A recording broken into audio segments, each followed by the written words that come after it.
আয়োজনে থাকবে সাম্প্রতিক জিকে। আজকের এই জিকে গুলি অর্থাৎ সাধারণ জ্ঞানের প্রশ্নোত্তরগুলি বিগত সালে বিভিন্ন পরীক্ষায় আসা খুব গুরুত্বপূর্ণ প্রশ্নোত্তর। চাকরি কিংবা ভর্তি পরীক্ষার জন্য শুরু থেকে শেষ পর্যন্ত পুরো টিউটোরিয়ালটি দেখুন, সাথে থাকুন। শুরু করছি আজকের আয়োজন। আজকের প্রথম প্রশ্নটি থাকবে, বঙ্গবন্ধু শেখ মুজিবুর রহমান ৬ দফা দাবি কত সালে কোথায় পেশ করেন? বঙ্গবন্ধু শেখ মুজিবুর রহমান ৬ দফা দাবি পেশ করেন লাহোরে এবং তিনি ১৯৬৬ সালে ৬ দফা দাবি পেশ করেন। বরেন্দ্র জাদুঘর কোথায় অবস্থিত? বরেন্দ্র জাদুঘর অবস্থিত রাজশাহী। পিপিপি এর পূর্ণরূপ কি? পিপিপি এর পূর্ণরূপ হচ্ছে public private partnership. Sustainable development goals SDG এর কয়টি লক্ষ্যের কথা বলা হয়েছে? এসডিজিতে মোট 17টি লক্ষ্যের কথা বলা হয়েছে। বাংলাদেশ ডেল্টা প্ল্যানের সময়সীমা কত সাল পর্যন্ত? বাংলাদেশ ডেল্টা প্ল্যানের সময়সীমা 2100 সাল পর্যন্ত। নিচের কোনটি বাংলাদেশের ইউনেস্কো স্বীকৃত ওয়ার্ল্ড হেরিটেজ স্থান নয়? চলন বিল। সমুদ্রের গভীরতা মাপার যন্ত্রের নাম কি? ফ্যাথোমিটার। সৌরজগতের বৃহত্তম গ্রহ কোনটি? বৃহস্পতি। জাতীয় বস্ত্র দিবস কত তারিখে পালিত হয়? প্রতি বছর 4 ডিসেম্বর জাতীয় বস্ত্র দিবস পালন করা হয়। এবার আমরা একটি কুইজ দেখব। এটি আমাদের আজকের প্রথম কুইজ। এই কুইজটি নেওয়া হয়েছে ইতিমধ্যে যে প্রশ্নগুলি দেখেছেন সেখান থেকে। কতটা মনোযোগী আপনি সেটা পরীক্ষা করার জন্য কুইজগুলি দেওয়া হচ্ছে।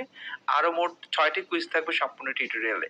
এখনকার কুইজটি হচ্ছে সাস্টেইনেবল ডেভেলপমেন্ট গোলস এসডিজি এ কয়টি লক্ষ্যের কথা বলা হয়েছে? 13টি, 17টি, 21টি, 29টি। প্রশ্নটি হচ্ছে সাস্টেইনেবল ডেভেলপমেন্ট গোলস বা এসডিজি তে কয়টি লক্ষ্যের কথা বলা হয়েছে? যাচ্ছি পরের প্রশ্নে। পরের প্রশ্নটি হচ্ছে, যারা এখনো পর্যন্ত চ্যানেলটি সাবস্ক্রাইব করেন নাই তারা প্রতিষ্ঠিত হয় অবশ্যই সাবস্ক্রাইব করে সাথে থাকুন আমাদের পরবর্তী আয়োজনগুলো দেখার জন্য। জনপদের নাম ধন্যবাদ। বাংলার সর্বপ্রাচীন জনপদের নাম পুন্ড্র। দক্ষিণ তালপট্টি দ্বীপ কোন নদীর মোহনায় অবস্থিত? হাড়িয়াভাঙ্গা নদীর মোহনায় দক্ষিণ তালপট্টি দ্বীপ অবস্থিত। বাংলাদেশে প্রথম আদমশুমারি হয় কত সালে? বাংলাদেশে প্রথম আদমশুমারি হয় 1974 সালে। 71 সালে দেশ স্বাধীন হয় আর 1974 সালে প্রথমবারের মতো বাংলাদেশে আদমশুমারি হয়। জাতীয় সংসদ ভবনের স্থপতি কে? তিনি লুই আই কান। জাতীয় সংসদ ভবনের স্থপতি Louis I Kahn. Making of a nation of Bangladesh গ্রন্থের রচয়িতা কে? এই গ্রন্থটি লিখেছেন নুরুল ইসলাম। বাংলাদেশের জাতীয় পতাকার ডিজাইনার কে? বাংলাদেশের জাতীয় পতাকার ডিজাইনার হচ্ছেন Kamrul Hasan. Line of control কোন দুটি রাষ্ট্রের সীমান্তবর্তী রেখা চিহ্নিত করে? লাইন অফ কন্ট্রোল হচ্ছে ভারত ও পাকিস্তান এই দুটি রাষ্ট্রের সীমান্তবর্তী রেখা চিহ্নিত করে। এটির নাম হচ্ছে লাইন অফ কন্ট্রোল। বাংলাদেশের জাতীয় পতাকার মাপের অনুপাত কত? 5:3। বাংলাদেশে সর্বোচ্চ বিদ্যুৎ উৎপাদন ক্ষমতা কত মেগাওয়াট? 15,648 মেগাওয়াট।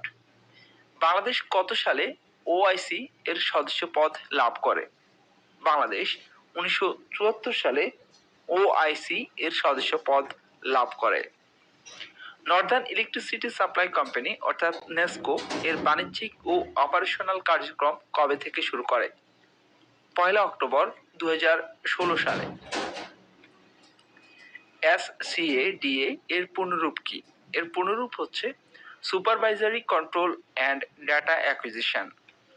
শাহজালাল আন্তর্জাতিক বিমানবন্দরের তৃতীয় টার্মিনালের নকশাকার কে?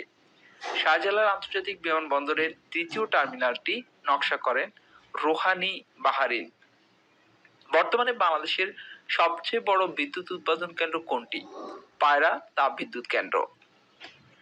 এবার আমরা দ্বিতীয় কুইজটি দেখব।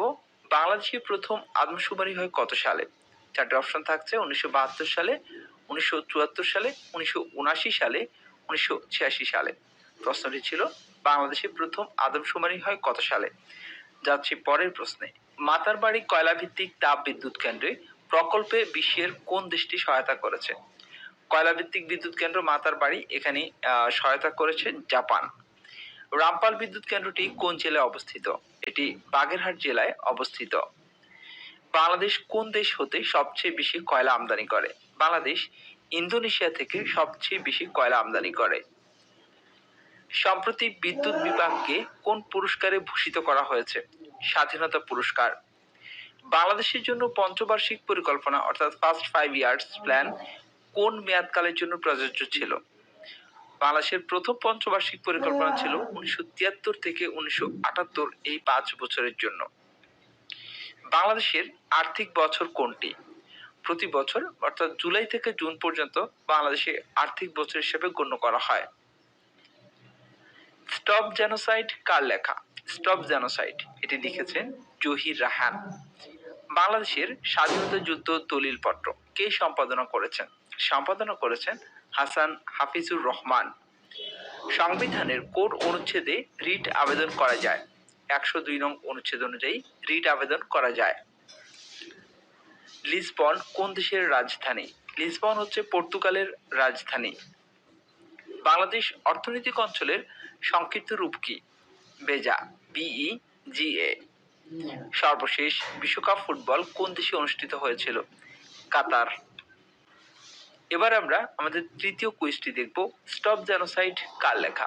4টে অপশন থাকছে আব্দুল গাফফার চৌধুরী, জাহানারা ইমাম, হুমায়ুন আহমেদ, জহির রায়হান। প্রশ্নটি ছিল স্টপ জেনোসাইড কার লেখা? সঠিক উত্তরটি মনে করতে পারলে কমেন্টস করুন, সাথে থাকুন। যাচ্ছি পরের প্রশ্নে। এবারের প্রশ্নটি হচ্ছে, বিধবা বিবাহ আইন প্রচলনে কার অবদান ছিল? ঈশ্বরচন্দ্র বিদ্যাসাগর। সবার উপরে মানুষ সত্য, তাহার উপরে নাই, কে বলেছেন? কথাটি বলেছেন চণ্ডীদাস। নিম্নের কোন বাণিজ্যিক ব্যাংকের কাজ নয়? নিম্নের কোনটি বাণিজ্যিক ব্যাংকের কাজ নয়? নোট ছাপানো এটি বাণিজ্যিক ব্যাংকের কাজ নয়, এটি বাংলাদেশ কেন্দ্রীয় ব্যাংকের কাজ। পৃথিবীর বৃহত্তম হ্রদ কাস্পিয়ান সাগর কোন দেশে মহাদেশে অবস্থিত? এটি এশিয়া মহাদেশে অবস্থিত। 2024 সাল অনুষ্ঠিত জাতীয় সংসদ নির্বাচন কততম? অর্থাৎ সবশেষ যে নির্বাচনটি অনুষ্ঠিত হয় জাতীয় সংসদ নির্বাচন, এটি কততম? এটি হচ্ছে 12তম। সংসদে কাস্টিং ভোট কি? কাস্টিং ভোট হচ্ছে স্পিকারের ভোট। পরের প্রশ্নটি হচ্ছে, জাতীয় শোক দিবস কবে? এটি এখনকার সময়ের মতো বিতর্কিত একটি প্রশ্ন। জাতীয় শোক দিবস হচ্ছে 15ই আগস্ট। এখন পর্যন্ত 15ই আগস্ট। আন্তর্জাতিক শ্রম সংস্থা কোন সালে গঠিত হয়? 1919 সালে। ILO অর্থাৎ ইন্টারন্যাশনাল লেবার অর্গানাইজেশন, এটি প্রতিষ্ঠিত হয় 1919 সালে। প্রথম বিশ্বযুদ্ধের সময় আমেরিকার প্রেসিডেন্ট কে ছিলেন? Woodrow Wilson. বঙ্গবন্ধু শেখ মুজিব শিল্পনগরটি কোন জেলায় অবস্থিত? চট্টগ্রাম। বেগম রোকেয়ার জন্মস্থান কোন জেলায়? রংপুর। চীন থেকে ভারতবর্ষে আসা প্রথম পর্যটকের নাম কি? ফাহিয়ান। এবার আমরা আমাদের চতুর্থ কুইজটি দেখব, 2024 সালে অনুষ্ঠিত জাতীয় সংসদ নির্বাচন কততম? 4টে অপশন থাকছে 10তম, 11তম, 12তম, 13তম। প্রশ্নটি ছিল 2024 সালে অনুষ্ঠিত জাতীয় সংসদ নির্বাচন কততম? এবারের প্রশ্নটি হচ্ছে, বাংলাদেশ সরকারের বৈদেশিক অর্থায়ন সংক্রান্ত বিষয়ে অর্থ মন্ত্রণালয়ের কোন বিভাগ দায়িত্ব পালন করে? অর্থনৈতিক সম্পর্ক বিভাগ। কোন দেশে প্রথম আরব বসন্তের সূচনা হয়? তিউনিসিয়া। SIM এর পূর্ণরূপ কি? এর পূর্ণরূপ হচ্ছে সাবস্ক্রাইবার আইডেন্টিটি মডিউল। OIC এর প্রধান কার্যালয় কোথায় অবস্থিত? জেদ্দা। বাংলাদেশ মহাকাশ গবেষণা ও দূর অনুধাবন প্রতিষ্ঠান কোন মন্ত্রণালয়ের অধীন? প্রতিরক্ষা মন্ত্রণালয়ের অধীনে। 1 নটিক্যাল মাইল সমান কত কিলোমিটার? 1.852 কিলোমিটার। 1971 সালের কত তারিখে স্বাধীন বাংলাদেশের পতাকা প্রথম উত্তোলিত হয়? 2রা মার্চ। মুক্তিযুদ্ধকালে মুজিবনগর কোন সেক্টরের অধীনে ছিল? 8 নম্বর সেক্টরের অধীনে ছিল। বাংলাদেশের জাতীয় বৃক্ষ কোনটি? বাংলাদেশের জাতীয় বৃক্ষ আম। বর্তমানে স্বল্পোন্নত দেশের সংখ্যা কত? 45টি। বাংলাদেশ টেলিভিশন কত সালে প্রতিষ্ঠিত হয়? বাংলাদেশ টেলিভিশন প্রতিষ্ঠিত হয় 1964 সালে। কোন জেলার জনসংখ্যা সবচেয়ে কম? বান্দরবান জেলার জনসংখ্যা সবচেয়ে কম।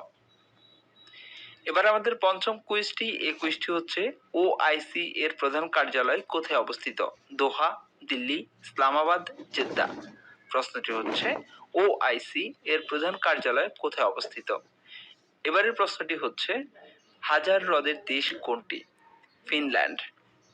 বাংলাদেশের সবচেয়ে বড় হাওর কোন জেলায় অবস্থিত? মৌলভীবাজার। বাংলাদেশের প্রথম জাদুঘর কোনটি? বাংলাদেশের প্রথম জাদুঘর বরেন্দ্র জাদুঘর। রাষ্ট্রের পঞ্চম স্তম্ভ বলা হয় কোনটিকে? সুশীল সমাজকে।